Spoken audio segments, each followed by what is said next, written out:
Hi friends, இன்றைக்கி நம்ம கம்பங்கூழ் தான் செய்ய போகிறோம். அதுக்கு நம்ம ஒரு சின்ன உலக்கில் ஒரு உலக்கு கம்பு எடுத்துக்கிறோம். அதை ஒரு 4-5 முறை நல்லா கழுவி எடுத்துக்கணும். அதுக்கப்புறம் அதை ஊற வைக்கணும். அதை ஒரு அரை மணி நேரம் ஊற வச்சுக்கோங்க.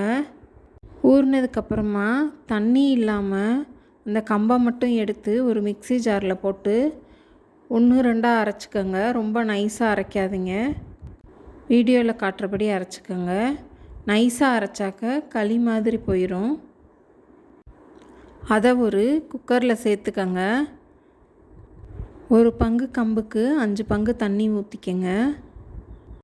அதுக்கப்புறம் தேவையான அளவு உப்பு சேர்த்துக்கோங்க. அதுக்கப்புறம் நல்லா கிளறி விட்டுக்கிட்டே இருங்க. கட்டி விழுந்துடும். கட்டி விழுகாமல் கிளறி விட்டுக்கிட்டே இருங்க. நான் ஓப்பனில் செஞ்சுருக்கேன். நானும் இது ஃபஸ்ட் டைம் தான் ட்ரை பண்ணுறேன். அதனால் அடிப்பிடிச்சிருமோன்னு பயந்து ஓப்பன்லேயே வச்சுக்கிட்டுருக்கேன். ஆனால் ஓப்பனில் வச்சு செய்யும்போது அதிக நேரம் ஆகுது. நம்ம தண்ணி கொஞ்சம் கூட வச்சு கூட நம்ம விசில் விட்டு கூட எடுத்துக்கலாம். ஈஸியாக முடிஞ்சிடும். நீங்கள் குக்கரில் வச்சு விசில் விடுற மாதிரி இருந்தால் ஒரு 4-5 விசில் விட்டுக்கோங்க. அப்போ தான் நல்லா வேகும். இது ரைஸை விட ரொம்ப ஹார்டாக இருக்கனால வேக கொஞ்சம் டைம் எடுக்கும். அதனால் 4-5 விசில் விட்டுக்கோங்க தண்ணி அதிகமாக வச்சு. இதை நாள் நைட்டே செஞ்சுட்டு ஆற விட்டு அதில் தண்ணி ஊற்றி மூடி வச்சுருங்க. அடுத்த நாள் காலையில் அது கூட தயிர் சேர்த்து தொட்டுக்கிறதுக்கு மாங்காயோ இல்லை சின்ன வெங்காயமோ வச்சு சாப்பிட்லாம். ரெண்டும் கூட சேர்த்து சாப்பிட்லாம். ரொம்பவே டேஸ்டியாக இருக்கும். இந்த சம்மர் சீசனில் நம்ம இதை அடிக்கடி எடுத்துக்கிறது ரொம்ப நல்லது.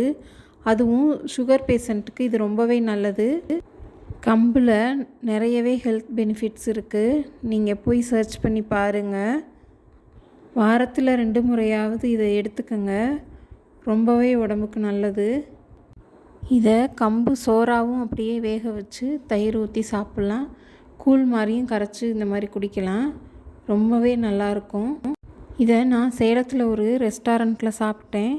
அதுக்கப்புறம் தான் நானும் ட்ரை பண்ணி பார்த்தேன். ரொம்ப சூப்பராக இருந்துச்சு. நீங்களும் எல்லோரும் கண்டிப்பாக ட்ரை பண்ணி பாருங்கள். இந்த வீடியோ பிடிச்சிருந்துச்சுன்னா உங்கள் ஃப்ரெண்ட்ஸ் அண்ட் ஃபேமிலிக்கு ஷேர் பண்ணுங்கள், லைக் பண்ணுங்கள், சப்ஸ்கிரைப் பண்ண மறந்துடாதீங்க. தேங்க்யூ.